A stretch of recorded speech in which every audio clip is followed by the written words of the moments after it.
rolling right now? Awesome. Sweet. How are we doing? Fancy wise, we're doing pretty good. What? You can do your intro? I'm not gonna do the intro. That's a one-time intro. People, listen to episode 1. I am Daniel. And I'm Luke. And our guest today is Jordan Hirsch on the stationary mic. Yeah. Welcome back to we played chess before this, but really we didn't. We just set it up to look like we did podcast. It's a fake game. What? Why would you tell him that? We had him fooled. All right, so we're going to get rolling today with this. About 10 minutes ago, Jordan Hirsch came in here and said she had an experience with Bigfoot. So I think we should just immediately start with that. We'll just go with what? Okay, so I was probably about yay high, like 13 years old, 14 years old, in the forests of Pennsylvania. And granted, I like to watch Finding Bigfoot growing up, so I'm pretty educated on the whole matter. I don't know why you're laughing. So, it's facts. So for our listeners out there who don't know much about Pennsylvania, are the forests of Pennsylvania known for Bigfoot sightings? Absolutely, yeah. Okay. So, yeah, very known for Bigfoot sightings. And so I was at our cabin and around the campfire, right? And we were practicing our Bigfoot calls. Okay. Well, hold on. You can't just do not just say we were practicing our Bigfoot calls without a demonstration. Dan, do you agree? Absolutely. Let's hear this. Get this going right. All right. Jordan's currently laughing, but when you calm down. I don't think it could happen.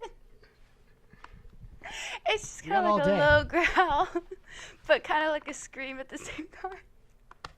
Sounds like a lot of talking. I want to hear what it sounds like. It's like. Come on, you got it. Oh, it's hot in here. It's kind of like, I don't know, I haven't done it in a while, but it's like, but like not a scream. It's more like a growl, like a, with your throat, like a lion. It's like a middle of a scream and a growl. But yes, anyway, that's what it's like.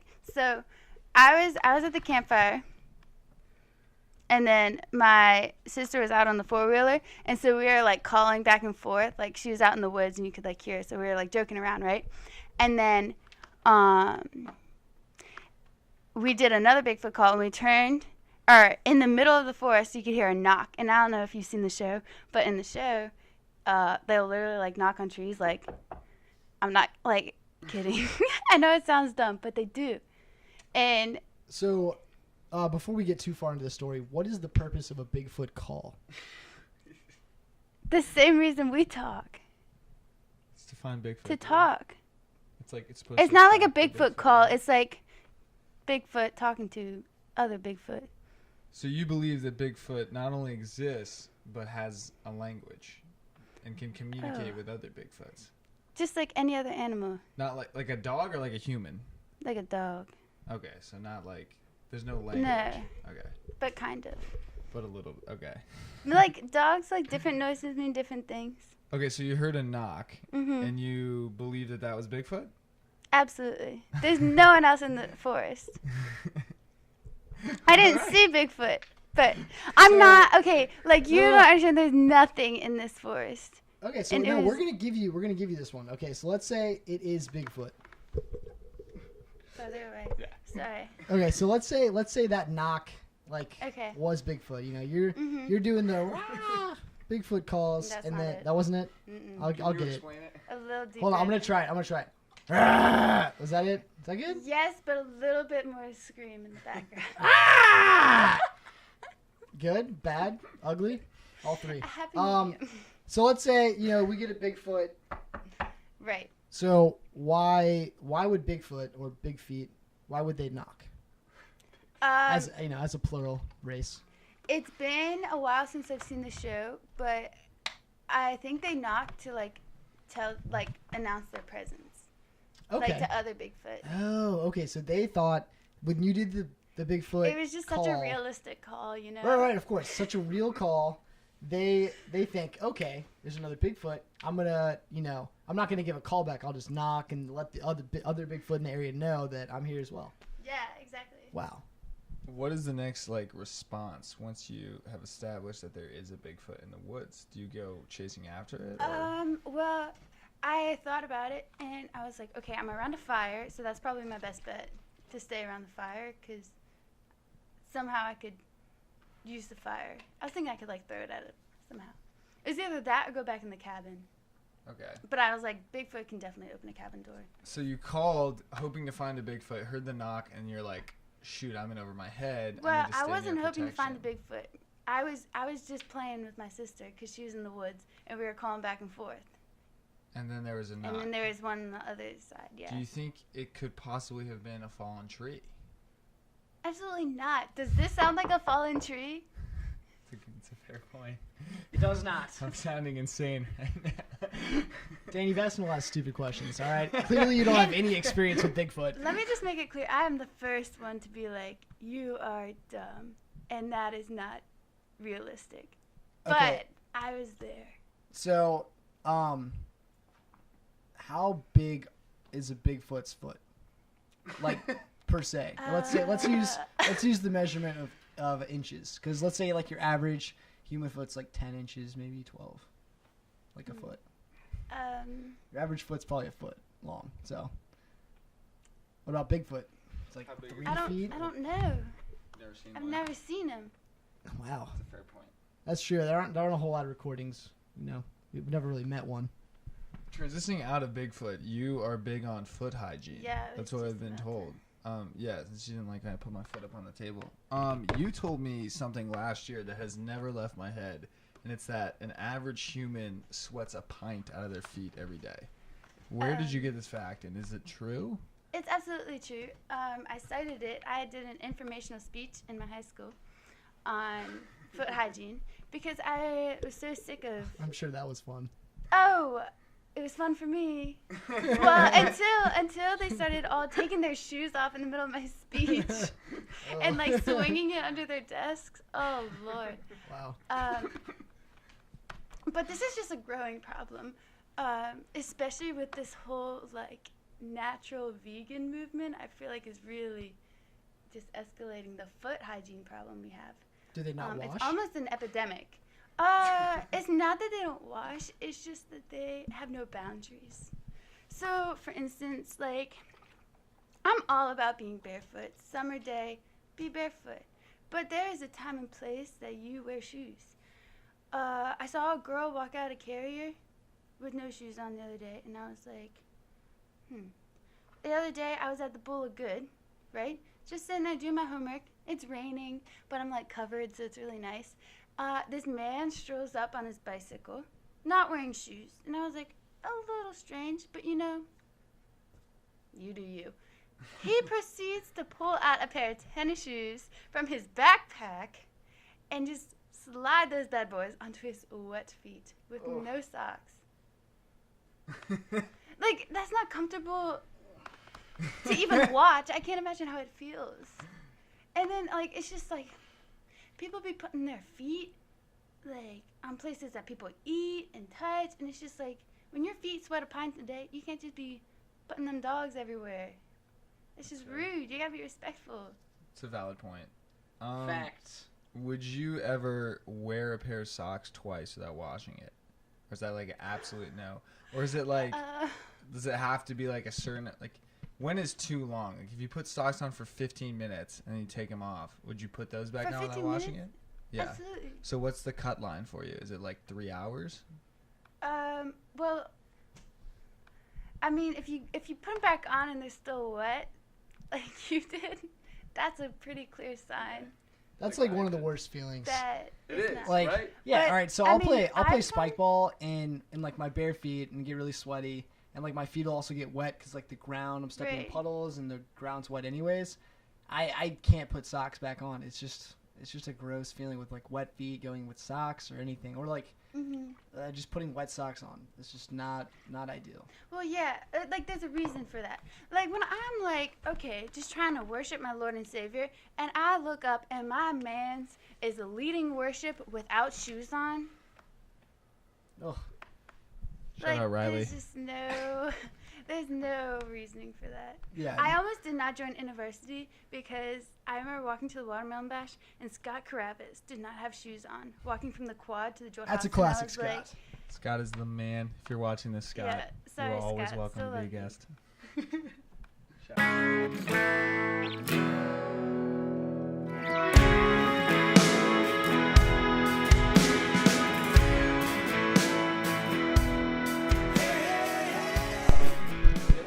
Shout out Scott Carabas. We just went black for a minute, but we are back now. I hope you enjoyed the fun fact that Corey put in there. Yo, in other news, the Browns and the Raiders are tied 42-42. We'll get to that later, but that's intense, man. If the Browns win 2 games in a row, I don't know what I would do, man. Sounds like Baker's having a good day. All right, we are going to transition to something else I heard Jordan Hirsch say today, which is that her specialty dish when she's cooking is apple pie. Is there a reason behind that, or did that just kind of happen? sometimes I just say things. I wouldn't say it's specialty. It's not very good. But I know how to make it. Okay. Is really more what I meant by it. Because I don't really know how to bake unless it tells me. All right. Fair enough. We'll pick a different one then. It just says traveling west on my Jordan Hirsch topics. Where have you traveled west, and why did Becca tell me to ask you about traveling west? Well, I don't know. I mean, I think that America should be more, like, there's so much to see in America, and everyone is so, like, into seeing other countries and, like, going abroad, but, like, there's so much to see in our own country. At my high school, I went to a private high school, and for the seniors, they'll do, like, a senior trip of, like, 10 guys and 10 girls, where they take a Sprinter van, and they drive from Maryland to California, and then fly back, and then the girls fly out to California and then drive back. So I did that. So I went to a whole bunch of national parks. Maybe that's what she was talking about. And then, so yeah, that really sparked it. And then I'm trying to move out there after graduation. That's awesome. What kind of national parks do you go to? Like, specifically? Which So ones? we started in California, so we went to like Joshua Tree, then we went Okay. down to Grand Canyon, up to Zion, Arches, Canyonlands, Rocky Mountain. We saw Mount Rushmore. Don't go see it. Oh, I'm sorry. Okay. Corey's making a face as someone who has it's just been very cool. offended. It's really cool. It's just there's a long line. So we actually didn't pull into the park. We just kind of opened our van door, took a pic, and drove on. Badlands. Yeah, Places I've, like I've that. heard Badlands is awesome. I've been to like Zion and like Bryce Canyon, and Yes, I've been to Bryce Canyon. Canyonlands. Bryce Canyon is underrated. It's great. It's great. And I've been to Canyonlands. I've been to Arches. You go to Arches? Did you mention Mhm. that? Yeah. And then I've also been to the Grand Canyon too, and that is a beautiful part of the country. It's like it's kind of unreal. It's a completely different world. Yes. It's awesome. Yes, very So when was this? Did you say? After a senior year of high school. Okay. Mhm. Awesome. So like right before you started college. Mhm. That's great. Yeah, we went when I was like a kid, so I don't remember it too well because I was thinking I was only like 11 maybe, but I mean I was old enough to remember it, but at the same time like I definitely need to go back and kind of experience it Yes. again. So You should. yeah, that's awesome. All right, we probably got time for one more topic, maybe two. But we will go with camp experience. Gosh. That's a big one. But yeah, you worked at Summer's Best City Kids, right? Mhm. Okay, and you liked it there? Yeah. Did you do 1 year or multiple? Multiple. So it's my second year. And for people listening, I guess, don't think of it as Summer's Best because it's run completely different. It's not even 2 weeks long. It's only 8 days. But yeah, so it's a camp for inner city kids. So it's a lot of kids from like Pittsburgh and Baltimore. We have a group from Charlottesville that comes, which is cool. But yeah, I've been a counselor for 2 years, hopefully. the Lord wills, next summer. Really? Going back? They want me to be the camp nurse, which would be exciting. Ooh. Jordan is a Yeah. nursing major. Very cool. So, we'll see. Yeah. But yeah, it's good. What I don't age know. groups did you have while you were there? So it's anywhere from 8 to 18.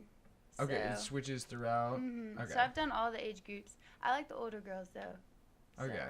they're everyone has their own challenges. The young ones, it's like, all right, go change your clothes. Go change your clothes. Like you just repeat yourself. With older ones, like they'll say things, and they know it hurts your feelings, but they still say it anyway. So like, but you get to say it like hurts a little deeper. But then like you also get to have really cool conversations, and you get to like see them as more of like your not peers, but like your friends, and like so it's just a very cool experience. And then the middle school groups, they are just their own group. Did you hit like camp fatigue? I know when I worked at camp, the last 2 weeks were like, I'm done. Yeah, day 2. Day 2, um, camp fatigue. Did you get sick? Did your body like just give out once? Okay, first summer, I got sick. I don't know what it was, but I don't know if this is too much to say, but I would wake up like every 30 minutes on the dot, 15 to 30 minutes, and I would just throw up. Oof. All night. That's terrible. And then- Yeah. Yeah, dude, you said that sounds like the Melrose epidemic of, what, 2016? 2016. Yeah. Shout out Riley Whistler. Oh, bad times at the Melrose. But yeah, I ended up throwing up in front of my camper. Ooh. I was like fine, and then the campers came, and I was like, Yeah, I can it's do this. it's weird. It's because like you're working around the clock pretty much, you know, for these kids, and they're also bringing all their little kid sicknesses with them, and like you're tired, plus kids are there, and they are like contagious, and you reach a point where you're like, I'm also sick, and usually that comes like right after. I think like so I worked at a camp the last 2 summers, not this past summer, but the 2 summers before that, and you know, and so pretty much it's for me. I think it became like a mental game. Like it'd be like, okay, week 1, 2, 3, we've got good energy, and then like I see the end in sight, and I'm like, I can push, I can make it, Yes. like, and then right as soon as camp's over, I have like a week and a half where I'm just like very sick and like tired all the so yours is time. after camp. Yeah, I get like an after camp, like my body just I need like a week to recover, and it's weird, but yeah, I think kids are contagious, for sure. In every way.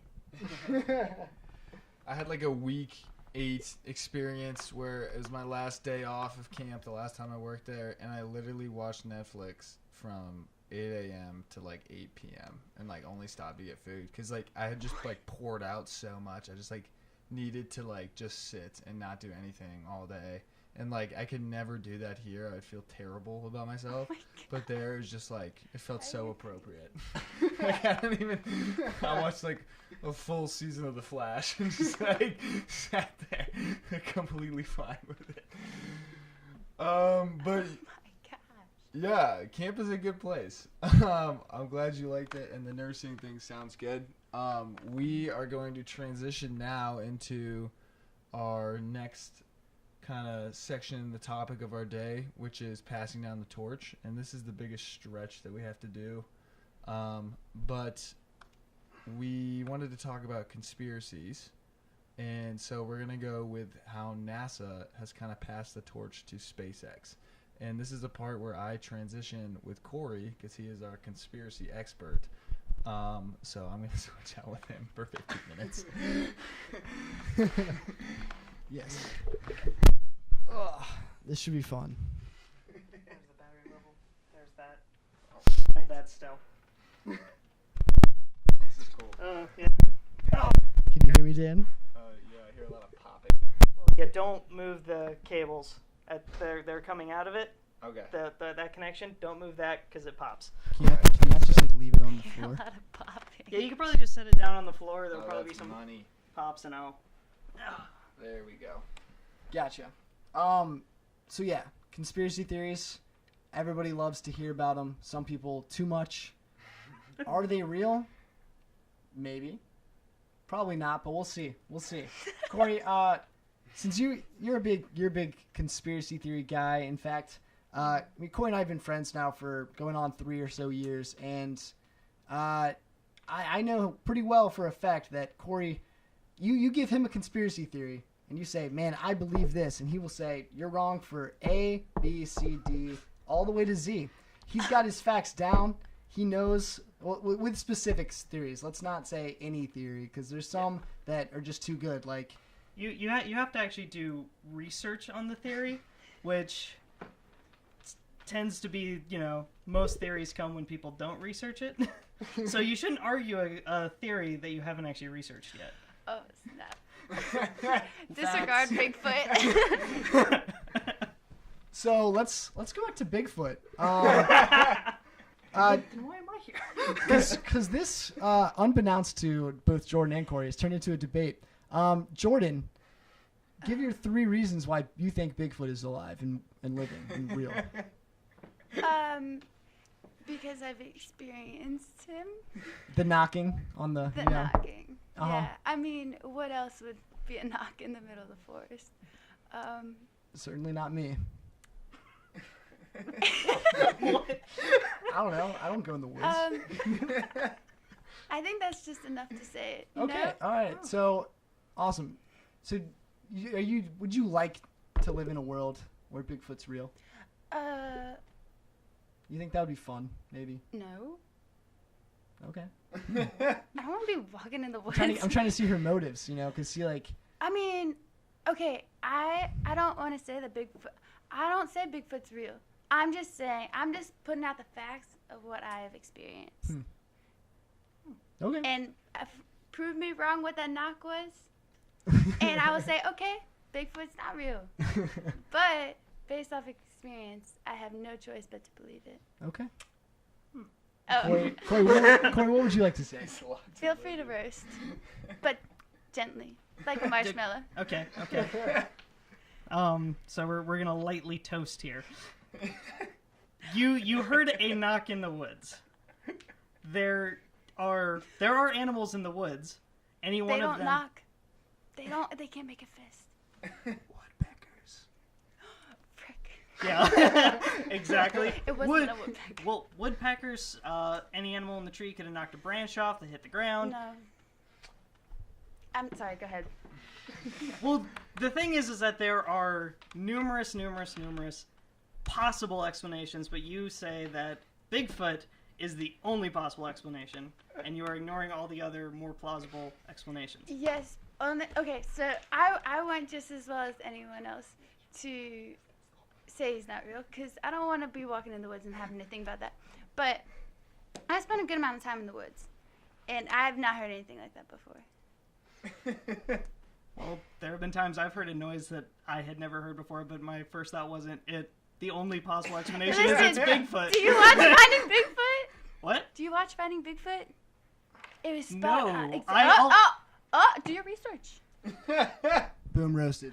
All I would say is Point Jordan.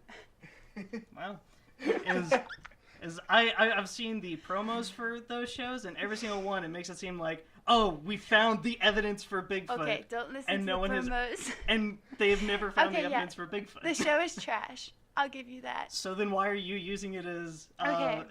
evidence to support your theory that Bigfoot is real? Okay, the video evidence is trash. You just said the show is trash, though.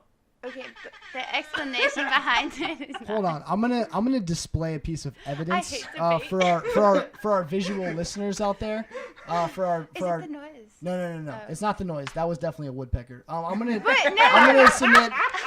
I'm gonna sorry. be. I am sorry that we. I'm gonna submit it's a piece fine. of I was evidence to expecting the this. camera and for just 1 second, and then I'm gonna show it to both of you guys, and you have to say why you think that's not Bigfoot. So hold on. There's a photo. How do you explain? Wait, I need a mic. How do you explain this? I don't know how well the camera focused. It worked. That pretty convincing evidence Yeah, there. let Jordan see it. Yeah, Corey, how do Yeah. you explain that? You got me there. You got me there. That. Point Luke.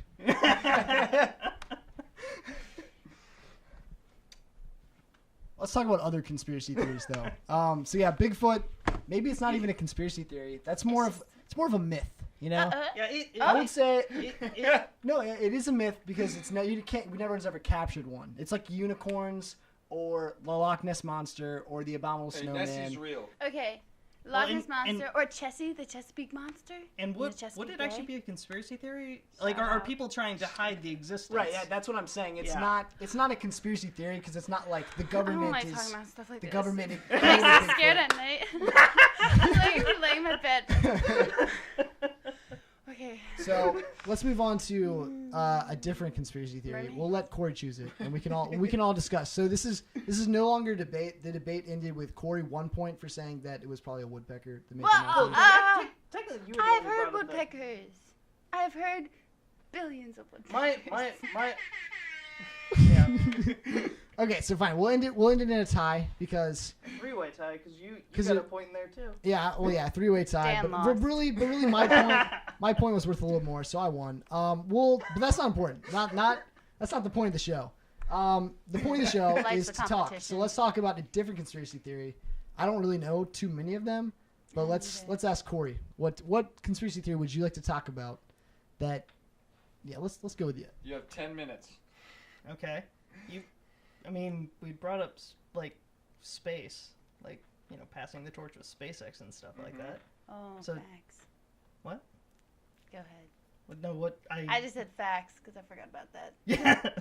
So I don't know, but do either of you flat Earth?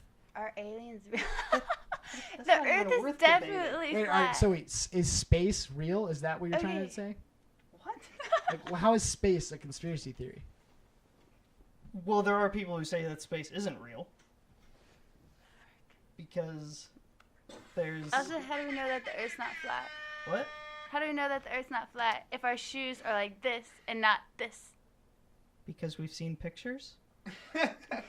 Oh, we've seen pictures of Bigfoot. Boom, roasted. No, but seriously, so let's dive into a conspiracy theory here. I don't know. Are aliens real? Hit the moon Let's- landing. All right, we'll hit moon landing. Okay. Sounds good. Dan's suggesting moon landing. We'll hit moon Give the landing. people what they want. All right. I'll actually play devil's advocate. I'm gonna try to counter Corey's points just a little bit.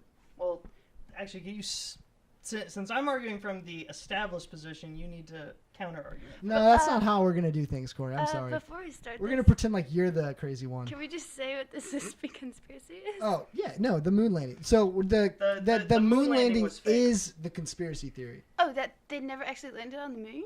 In fact, all right, I'll establish my point. I'll They establish didn't. It was a I'll green establish the screen. conspiracy theory, and you guys can Just dive kidding. into whether you think this is real or not. All Okay. right. So let's jump back to year 1892. All right. Orville Redenbacher, okay, is sitting at his home. He's just perfected the popcorn recipe. Now you may think, what does that have to do with the lunar theory? Right. Right?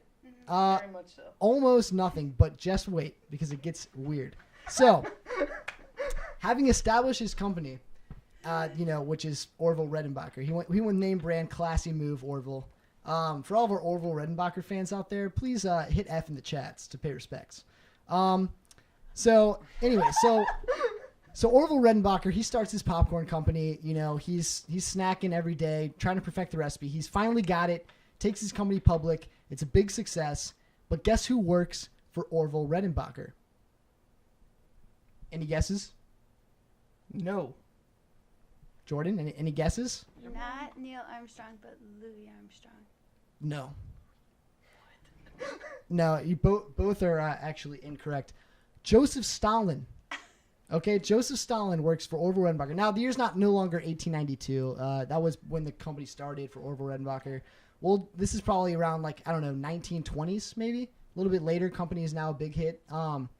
And Joseph Stalin is just, your typical factory worker for Orville Redenbacher. Okay, but he has dreams. He has dreams to start big time we all? moves on the political field. Don't we all? Okay, so he's seen the kind of dedication and hard work it takes from Orville to really get to be successful, and he says, I admire that. So he rises to power in Russia, gets involved in both world wars, and eventually the Cold War, he gets involved in that too. And this is where we get into our lunar conspiracy theory. So for those of you that don't know what the Cold War was, like imagine a war, but like instead of it being hot, it's not. Yeah, I hope that clears it up for you. So during the Cold War, okay, which we've already described, so it was pretty much Russia kind of against the United States. It was kind of like, oh, who's gonna win? Who's gonna attack? Who's gonna, what's really gonna happen here? Is there gonna be a nuclear holocaust? Who knows? Joseph Stalin knew. He knew exactly what was gonna happen. He knew whoever gets to the moon first wins. Because it's really not about, can I blow up America? It's not really about, can America blow up our country for Joseph. It's all about, I need to get to the moon. I need to put a single man on the moon first. Okay? Orville was the first to really take it. Orville, not Joseph Stalin. Orville Redenbacher was the first to really take popcorn to the next level. Joseph Stalin's going to be the next to take space travel to the next level. All right? So here's his goal is, of course, to land someone on the moon. And America's goal is to also do that just to win the race. It's a space race. Everyone knows about the space race. So fast forward a couple years, and it looks like we have the technology to get a person on the moon. After a couple tries and a couple failures, maybe we're not so capable in America. Maybe we're not so big, but we can't admit that to Russia. And then they win, and then they're the global dominant superpower. So what do? Area 51. Motive to lie. We go to Area 51, which I can look up real quick if you really want some evidence and find some pictures that look like it's really more of a studio than like a testing facility or like a military base or something. Satellite images, all right? I can find some pictures. I'm not going to, and this is actually a terrible argument saying I can go find other evidence when you don't have it with you, but we'll do that. We'll go with that anyways because that was pretty unprepared. So anyway, so Area 51, they took a bunch of actors and actual astronauts like Neil Armstrong and all that, and they sent them into a studio. Louis Armstrong. All right, yeah, Louis Armstrong, Lance, all the Armstrongs were there, and and so they're in Area 51, and instead of actually sending a rocket, which would cost billions, to the moon, all right, it would cost tons of money, and it's really like, why? It's like, oh, we don't know what the moon looks like. We need to actually go visit it. No, we know what the moon looks like. It's been there for thousands of years. So instead of actually sending someone to the moon, we could instead film a video in a little secret hidden away studio in Area 51 in New Mexico, and everyone will think that we went to the moon. Russia is like, wow, they win. Joseph Stalin, he's like, wow, they got there first. I guess I'm not as good as as I thought I was. I guess I failed Orville Redenbacher, my great mentor. And then there you go. End of Cold War, and the reign of American dominance continues. I'm sold. That'd be a really convincing argument if Stalin hadn't died almost a full decade before the first man ever went into space. Facts are irrelevant, Corey, all right? I guess so, because that whole story was nothing. Oh. Put a lot of work into that story, Corey, all right? None of that work went to research, apparently. Tell that to Orville Redenbacher, all right? Popcorn enthusiast. I am legitimately curious where you got the idea to start with Orville Redenbacher on that one. I don't know. Something called a history book, Corey. Ever read one? Jordan, what are your thoughts? Yeah. Yes. I'm pretty gullible, so I never thought about the moon even being a conspiracy. But now I'm just like, what else is a lie in my life? Are my parents my parents? Or Oh like... no! Okay, stop! You're spiraling right now. You need to stop. But for real, I didn't even know that was a conspiracy. Oh yeah, no. There are people who legitimately believe that that humans have never gone to the moon. I'm on the fence. You shouldn't be, because literally all evidence points to the fact that we Let's did. hear it. Okay. One, the spacecraft was tracked all the way to and from the moon, not just by us, but by the Soviet Union. And if there was anyone who had the motive to blow the whistle on the whole thing, it would be the Soviet Union at the time. It would have been a massive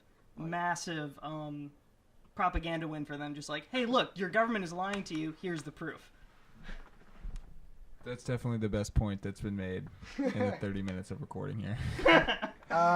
Yeah, I will concede the argument to Corey. All right, let me ask you this, Corey. Yes.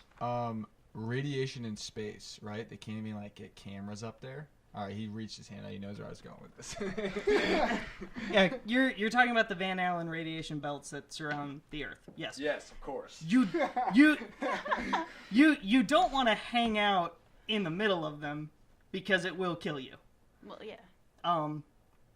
But going to the moon and back, astronauts only once skirted the edge of it for a grand total of like maximum of a few hours the entire trip, and they had a rest period in between, and both times going through that where your cells can repair themselves.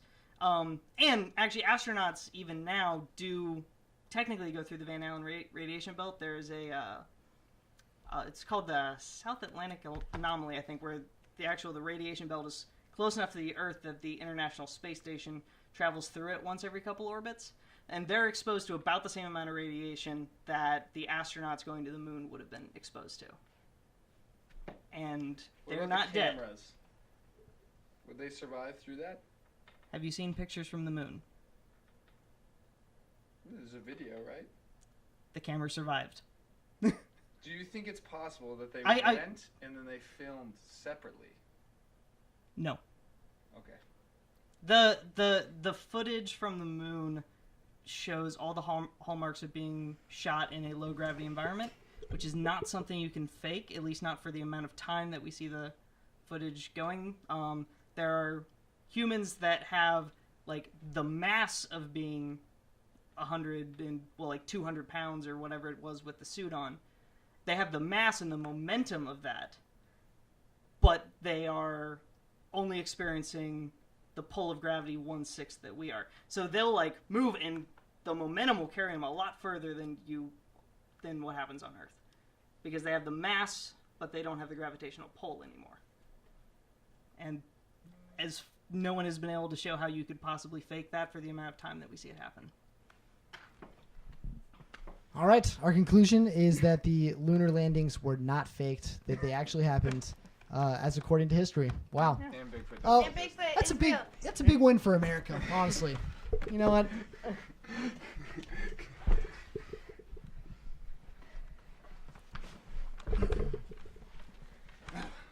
I leave for one segment, and Luke talks about Orville Redenbacher and Stalin for 20 minutes. Yeah, I don't really know where that was going. All right. Transition number 2. We are going to talk, farthering the theme of Pass Down, which didn't fit that last one at all. We are going to ask Jordan what it was like to have her small group pass down to her, and also Luke, who's in a similar situation. But we'll start with you, Jordan. How did you find out that you were stepping up in your group in InterVarsity? Well, I remember, the specific night I was sleeping on the floor because I don't know why. But I think my back was hurting me or something. But I just remember being like, when are they going to come? And I was really tired. So I slept with my phone like right here on loud, and then slept on the floor, and then I woke up, walked down, and they told me, and I came back up. But yeah, that's how I found out. But yeah, is that the question? Yes. Yeah. No, that was a question. Solid. The mystery now. Maybe we could turn that into a conspiracy theory. Jordan sleeping on the floor. Was it a government ploy? Yes. Anyways, so how I found out that I was going to be leading the small group. Shout out to the Spoon Squad. I would shout you out all by name, but we have like 38 members now, and it's pretty ridiculous. Nice. So, how I found out I was going to be stepping up as a small group leader in that group. So I had like been a member my sophomore year of college because I transferred in. I went to community college. And then I transferred into JMU after my freshman year at community college. And then for my sophomore year, I was pretty heavily involved in the spoon squad. I had I had a couple good friends. If you remember Johnny Constable from last week's episode, we've been in the same small group, and I'd always been kind of like a leader in that group. Like always been quick to help out in conversation, but also just kind of invested in the guys a lot. And it made sense. So our small group leader at the time, Mitchell Downing, he was a senior, and so he was going to graduate. And then once he graduates, he's not going to be there. That we're going to need someone else to take his place. And we already had we had a bunch of good candidates, but we had Charlie. He was on exec, and he was doing like a bunch of different stuff with InterVarsity. Johnny already had another small group at the time. Same with. And Riley was on like worship team and stuff. Justin was pretty busy. There's just it really didn't make a whole lot of sense for anyone else besides me to be the one to step up. John Messimer also actually applied to be a small group leader at the same time that I did. And I think when I first applied to become like a small group leader, like of course Mitchell Downing came to me and he said like, hey, I want you to step up and like lead the spoon squad next year. I think you should apply to be a small group leader. And so I was like, wow, okay, awesome. So I did. I think I wanted to be a freshman leader. I was like kind of excited. I was like, I get to start my own group, meet a bunch of new like freshman guys, invest in like kind of build a community. And I thought that would be really something that was really fun. And I think that was probably why I didn't get it.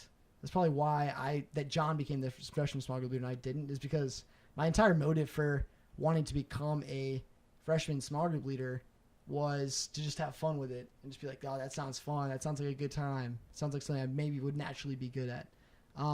While stepping up and leading a small group that had a need, like my small group, that didn't seem like as much fun. It seemed like there's going to be a little more responsibility. And I think I've learned a lot through that, and I think that's kind of why I was called down that route. Very cool. Very cool.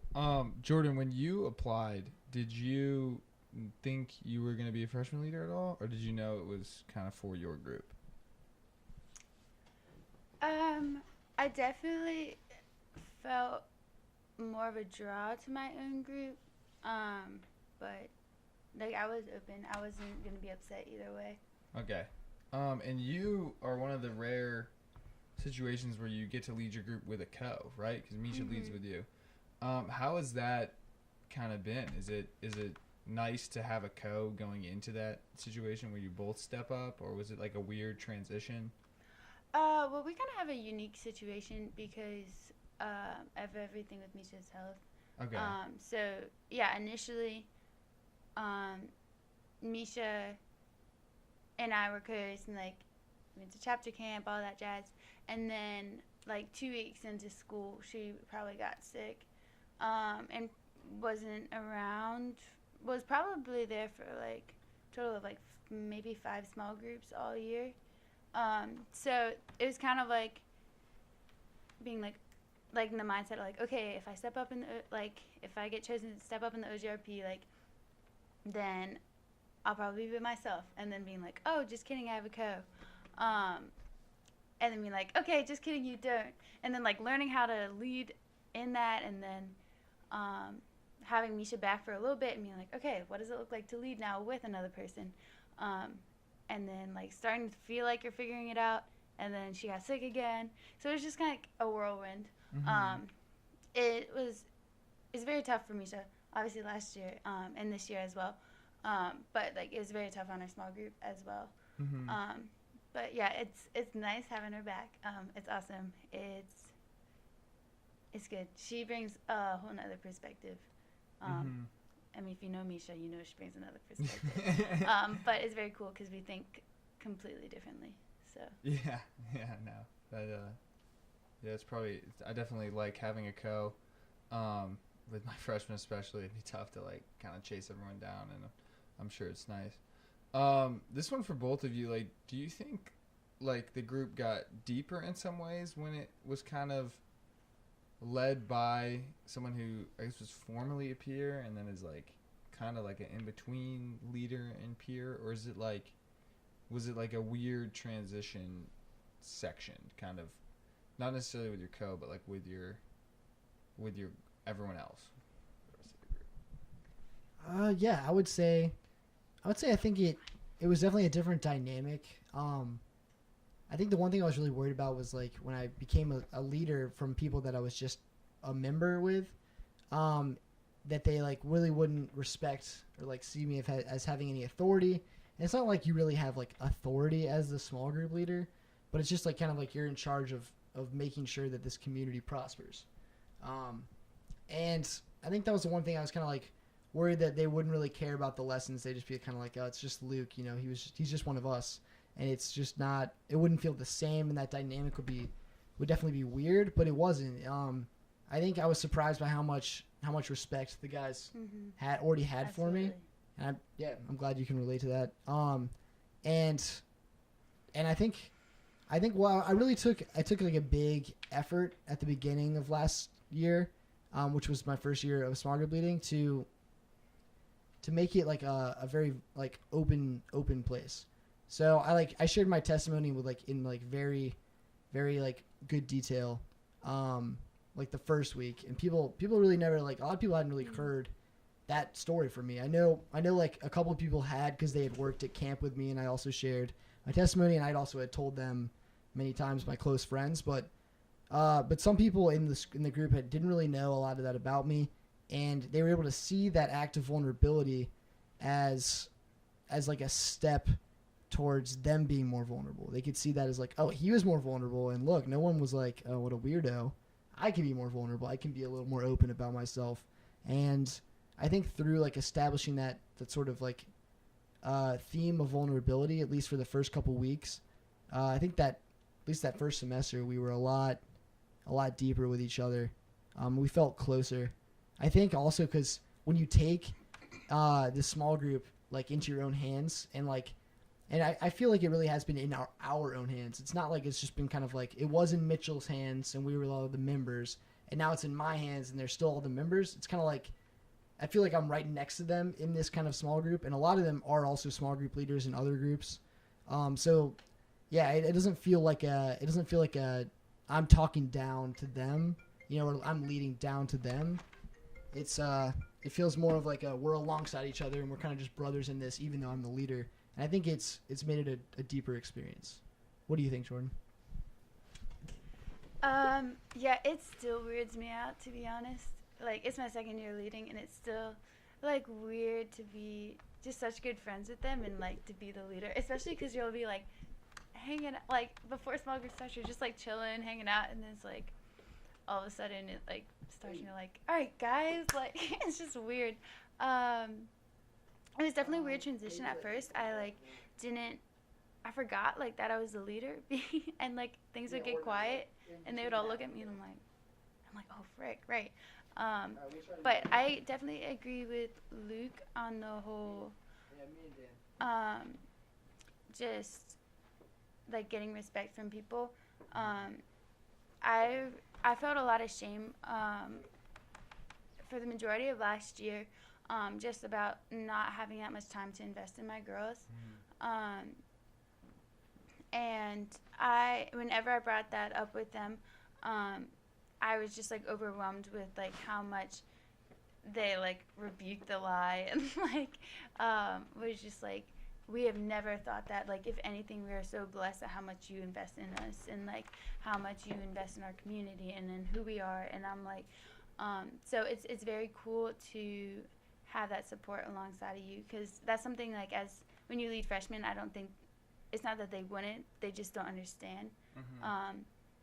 So it's been very cool. It's also cool to be able to go through small group as more of like a, let's explore this together and like figure this out, instead of a like, this is what I know and let me impart knowledge on you. Because a lot of times, 100% of the time, Misha and I pick topics that we're like, we have no idea, but we're gonna figure it. Like, we're gonna learn this together. So it's cool to be able to do stuff like that. Yeah, absolutely. I think it's a weird transition from kind of having Xander, who is always like so much. Like he was only a year older, but he felt like he was way more like knowledgeable in it, and then like way ahead of me in like wisdom, and then like switching to Luke has been like great, and not only like a new leader, but like a whole new small group with that. But when it's someone your age, especially because I think me and Luke knew each other so well beforehand, it's like it's really easy to like root for your leader when they're your age. I don't know if that's like, it's hard to explain that, and I'm sure like since you guys are both leading people your age, it's hard to relate to. But it's almost like I'm more willing. Not that like Luke needs any help with like running these small groups, but it's like I'm more willing to like embrace it, and that might just be because I know him really well and I'm rooting for him in life, but also like because I think there's just a less of like a huge gap between kind of your leader and you, which is like it's a cool transition, and like I always felt very close with Xander too, but it's definitely a different dynamic to that group. It was like everyone looks at him when it's like you said, like when small groups starting, it's like oh, Xander, what are we doing? And I think that is there for Luke too, but it's just a little more like team dynamic in it, which I like too. But yeah, we have promised Jordan that we would get her out in time for the Ravens game, and we have not kept that promise. But she hasn't left yet. But we should probably transition to our last section with that. And the area of pass downs, we will start with the Ravens. And what are your thoughts on the Joe Flacco, Lamar Jackson situation? To be honest, I don't know enough about Lamar Jackson from this year to make a strong statement. But I can speak on Joe Flacco. I think he's overrated. I like Joe. Ooh. Elite, I don't know about that. Arena controversies. All I'm Is Joe saying, Flacco elite? he's got a great arm. Guy won a Super Bowl. Don't I know it? He's got a great arm. He can throw far. He can throw accurate. But he can't. He can't move to save his life. He can't. He's tough. He's tough as nails. But he can't. He picks it up for playoffs. I've gone through seasons with him where I'm like, Joe, like the seasons when I went to the Super Bowl, you're like, okay, great work, yeah, but like where was that the whole year? I need consistency, Joe. I need consistency, and I need leadership. You need to not be quiet. He's been doing better about his leadership. I need to give him credit where credit's due. But I'm just saying, this many years into the NFL, I expected a little bit more. But, I mean, I don't want to bash on him. Do you believe he has the chest required to lead an NFL franchise? The chest? Yeah, like The physical chest. the heart, the grit. No. No. Couldn't agree more. I think Lamar Jackson is going to be a I'm beast. excited. I'm excited. I hope so. Will be entertaining. I hope it's not an RG3 all over again. Though. Yeah, he has potential to also just be like an RG3. RG3 He's is also a on the Raven. roster. Yeah. Yeah. Shout out the Redskins. RG. Yo, I have an RG3 jersey and it's signed. Jordan, do you have any jerseys for any NFL players? Yes, I have a Ladarius Webb. I have an Ed Reed. A Joe Flacco. And a Ray Rice. Nice. Which I'm not wearing. When's the last time you wore the Ray Rice jersey? Not after the incident, Oh, okay. that's for sure. I thought it'd be funny if you wore it. Like I was last year or at first when I first heard about it, I was supporting him. I was like, "There's no way that's true." Blah, blah, blah. I was like getting on people, and then I saw everything, and I was like, Yeah. Yeah, Once pretty that explained. video "That was talk about released, you're like, conspiracy theories." That is not one of them. no, it's not. It's not a conspiracy theory. There's a pretty good documented footage. For those of you who don't know, Ray Rice is not a good dude. That's why we are laughing at Jordan for owning his jersey. Yes. Alright. It was bought beforehand, though. Yes.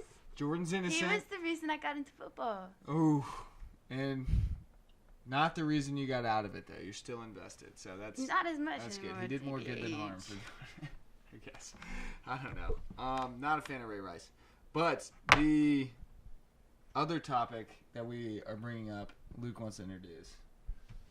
For those of you that are listening, I actually disagree with the fact that we have to introduce all of our topics. I think they should just flow. Okay, fair enough. Something we're going to handle externally, but just thought I'd say it. Anyways. Are we going to let Jordan go watch the game? Or are we going to... Yes. This yeah. would be a good dismissal time if you are feeling that. Thanks. All right, have fun at coordinates. Okay.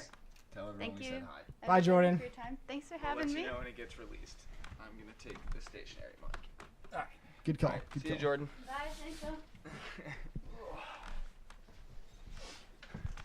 Too close. Sweet. Good What distance. do you want to talk about? We are going to talk about passing the torch in the NBA. Let's do it. All right. Right now, only one So- man has the torch. So right now, obviously. I think everyone with a brain can agree that the torch is been gifted from whoever had it first. Let's say Tim Kobe. Duncan. I'd say Kobe had the torch. Kobe you or think Duncan. you think Tim Duncan I had think the torch? Tim Duncan had it, yeah. Well, let's say that it was like a dual effort. Kobe and Tim Duncan kind of both holding it, and they both have given it to LeBron James.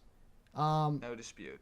No, yeah, I think it's pretty obvious. Like LeBron's obviously the biggest Durant superstar. does not have it. Biggest superstar. He's been voted best player by all the experts for like the past 5 years, and he's been in the finals 8 years in a row. And it's just obvious that LeBron is the face of the NBA. He's the man. But the question looms: who's the next?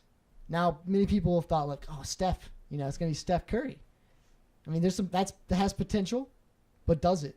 Let's analyze that. Steph is how old again? Steph 30? is 30-ish. Yeah, 30-ish, he's almost 31, 31, maybe. 32, Yeah, I he don't turned know. 30 last like March or so. He's So in the beginning of the decline, I would say. yeah, Right around there. I mean he's How old is LeBron? right LeBron now? is 33. 33 years old. So it's just there's not a big enough of a gap. There's not a generational gap between LeBron and Steph in order for a torch to be passed. Mm-hmm. Like LeBron is going to keep on to the torch this year, maybe the next year, and if he's really lucky, the year after that, right? Mm-hmm. But Steph, by that point, there won't be enough for LeBron to hand Steph the torch and for him to carry it for any certain amount of time before he has to pass it off himself. Yes. Because I mean, Steph's not going to be in the league forever. And how old is Kevin Durant? Because Kevin Durant's also 30. 30. So Kevin we're Durant's talking 30 as about well. them. He actually just had a birthday, like Taking yesterday it. maybe. Happy birthday, Kevin Durant, if you're listening. Shout out. Shout out, out the Easy Money OKC Sniper Snake. 23, baby. He's 35. Whatever. No, but his isn't his Instagram Easy Money I Sniper? do not follow him on Instagram. It's like Easy Money Sniper 23. All right. Anyways, The question though is, does Kevin Durant have enough juice left to take the torch at 34, which is probably past his prime? here's my opinion, Dan. No, and here's why. If he's already hit his prime, in my opinion. His prime was the 2014 MVP. If not, maybe this past year, winning his second consecutive NBA Finals MVP. He might have 4, though, by the time four the time that Finals MVPs. by the time LeBron passes the torch. Warriors are looking pretty good. Maybe, but I would say if Durant doesn't already have the torch, he's not going to get the torch. That's fair. So I think fair. Dan, we would both agree that we're looking at a younger player. We're looking at someone maybe 25, 26 or younger. I'd agree And with that. there's only a handful of players from that age group that it could be. Let's go ahead and list them. I'll list one, you list one. So I would think we're gonna list like a top 5 maybe or more, I'm not gonna say my guy. And then we're until it's time. and then we'll get into that. Okay. So I would say it's going to be if I have to make a honest, unbiased opinion on who I think is going to be the next guy with the torch, I'm thinking Anthony Davis. That's my first bet. Anthony Davis is a good one to come up. You hear a lot from Philadelphia. So Ben Simmons, Joel Embiid, there's a chance. I think it's too early to tell though for those guys. Too just because early. they only played a year. Not a huge fan of either of them.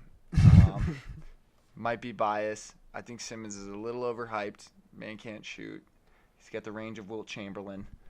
I mean, I think we're looking at someone who's already at like close to MVP caliber, but he's young enough to have a torch in the next couple of years. Yes. And I'm thinking Anthony Davis obviously fills out that. Anthony I mean, Davis he finished is a safe third in pick. MVP voting.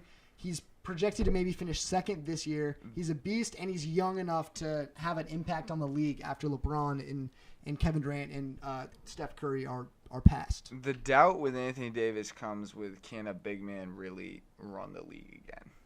And we'll Right. see. As the Right. league That's is going actually- smaller and smaller, can a big guy really take over? And he is dynamic and he can move, so it's very possible. But at the same time, that's not my pick. It's not my Okay. guy. He's probably number 2 for me. All right, let's talk about Giannis Antetokounmpo. This is This Lee's is pick. so I've got a Giannis jersey. Big fan. I've seen him live. Dan actually went to the game with me. We went to see. Game, he hiked it. Yeah, he hiked it through his legs in that game. It was pretty sick. He is a freak. If you he's- ever see him in person, and he's Greek. walking on the court, it was unbelievable. His hands are You can see him from a mile away. You could see him from our seats that his hands were humongous. and he looks all right. So when you see him on the court in a game, you honestly think, okay, he's big, but he's kind of skinny. That was not the case when I saw him in person. He No. looked big, and he also looked jacked. He was absolutely huge. jacked. And like just so long. And his hands, for people out there, it's like spread out. I think they measure it thumb to pinky when you spread your hands out. Giannis's have been recorded at 15 inches. That's what ridiculous. I read. I'm looking at mine. It looks like about 8. Yeah, I think but just mine- like that, if your hand is like, lift up your hand, kind of do that motion, and think about 15 inches. That's like, yeah, it's over a foot. Right, but It's to answer the absurd. question, is he going to be the next one with the torch in his hands? I think those he's got the massive superstar. He's already a paws. superstar. He's already a superstar. That was guaranteed last year when he finished 6th MVP voting and he took his team next level and he was just an absolute beast all year. He's already a superstar. He also plays in Milwaukee, so it's Beasted not like to the 7th seed. it's not like that hard to be a superstar in Milwaukee. But is he going to be? Does he have what it takes to be the face of the league? Does he have what it takes to dominate in the way Kobe or Tim Duncan or LeBron has dominated, and have the torch? I think we can agree that to kind of have that range, it comes down to playoff performance, and it becomes a team performance in a way. 100%. That's what I think KD's argument will be, is that his team just keeps winning, but he's got enough pieces on his team to help. Giannis, I think, to be considered that dude, would have to not win the finals, but consistently go to the Eastern Conference Finals with the Bucks over the next years, which could be tough because Philadelphia's on the come up. They're not as solid as people think they are, I don't think. But the Celtics Right. are looking like a juggernaut in the East for years to come.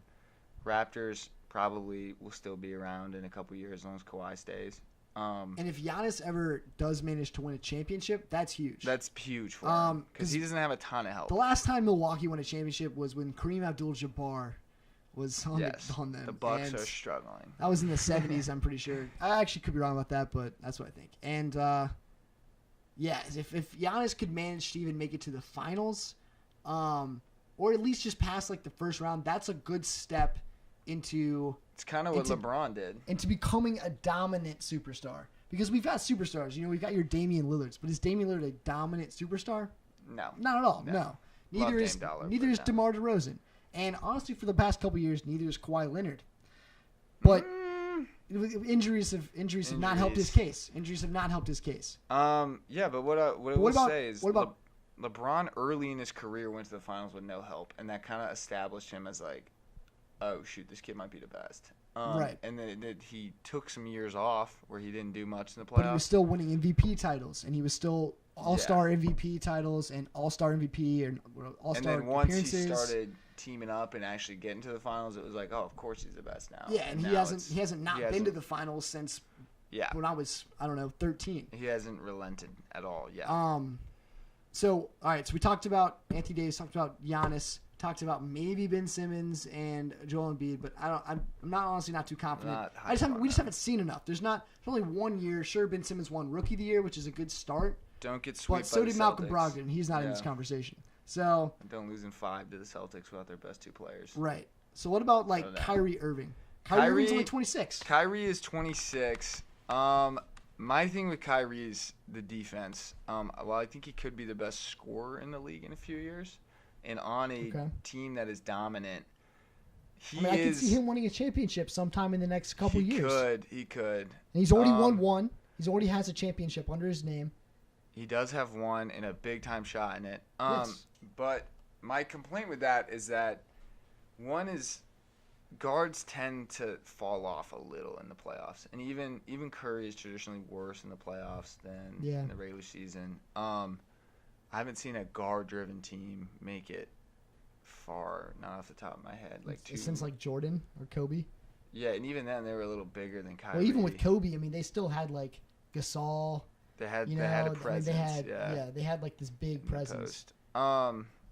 But yeah, no, Kyrie I think is up there. The only thing is when you look at the Celtics roster right now, they are all not just like good on defense, like dynamos on defense, except for Kyrie, which is a little bit of a problem. I think if you're gonna say he's the best, like he's gonna be the liability. He'll be attacked nonstop. I think in the upcoming years. I 'cause think- you can't go at anyone else. I think it doesn't matter.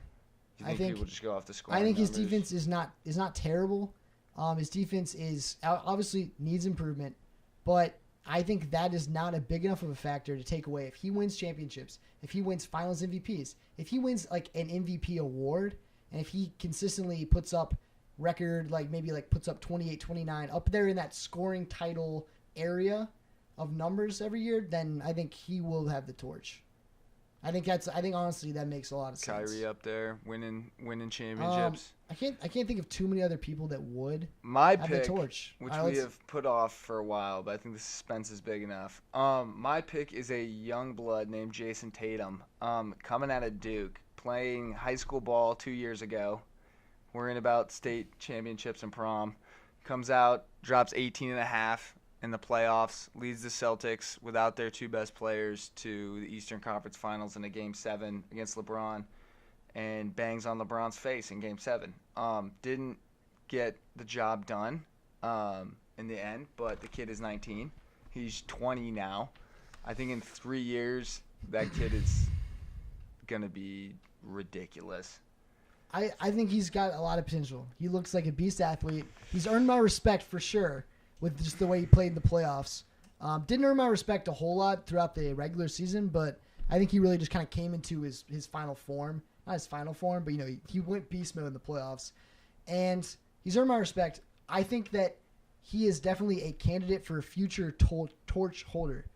But I don't think he's going to be next in line. I think it's going to go LeBron, someone, then either a Jason Tatum or a Ben Simmons or a Donovan Mitchell type. I think it'll be like the rookie class and LeBron are 15 years apart. I think there has to be someone who's been in the league for 6 years, 7 years, who is going to take the torch until they're ready to pass it on to him. It takes a while to earn a torch. It does take a while. LeBron earned it fast, but that's kind of unusual. 3. That's like a Jordan-esque kind of player. Tatum, of the guys we have talked about, is the only shooter, though. Yeah. If you think about this, I mean, we said Anthony Davis can shoot a little bit, but he's not going to create his own jump shot that much. Right. Yeah, we said Simmons has Will Chamberlain range. I don't like counting out Donovan Mitchell. Donovan Mitchell, my complaint is that he is already 22. He spent 3 years at Louisville, so he is as old as Giannis, essentially. And I just don't think he'll ever be able to catch Giannis. Giannis is too far ahead in production. So I think he could take over. He averaged over 20 points a game. He's also stuck in the West. I don't see him He's on a decent team. ever getting by the Warriors or Houston or a LeBron-led Lakers who might add someone else. That's a good point. I like Tatum, man. I think he's going to develop into a one-on-one scorer that can rival anyone in the league, like a Kevin Durant level. He's fantastic working with his team, too. My only concern with him is that he gets a similar vibe to KD, where his team is so loaded that he just doesn't get a ton of shots and doesn't have a ton of credit.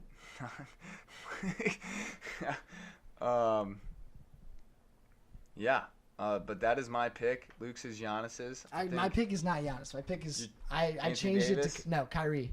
Ooh, to Kyrie. Yeah, Kyrie's my pick. All right. Well, we're both on the Celtics now. So Yeah. That's looking good. Yeah, Giannis is my next favorite player though after LeBron, but I think that just because he's my favorite player does not mean he's going to be holding the torch. So with that, I think we're gonna wrap it up I think there. we're- yeah, we're I gonna think we're pass gonna wrap the it up. torch down to next week. yes episode 3. Episode 3. We are hopefully gonna make an Instagram for this page this week. That'll be fun. So we can post these links better. But thank Yeah, you for post the listening. links If you made it and- this far. Yeah. We love talking NBA, so if you ever want to talk about who you think the torch is going to be passed to, or if feel we free left the to names. email us questions, and We'll and then we answer can have them. 1 week where you just read fan mail. We'd love some fan mail. Fan mail. Actually, Give us some. while we're Bryce. talking about fan mail, I really want a LeBron Lakers jersey, and I could also go for a new pair of headphones. So if you guys want to send me those, awesome. All 14 of you. I know we have 14 views on YouTube. So, Liddy. anyways, see you next week. Amen. Oh,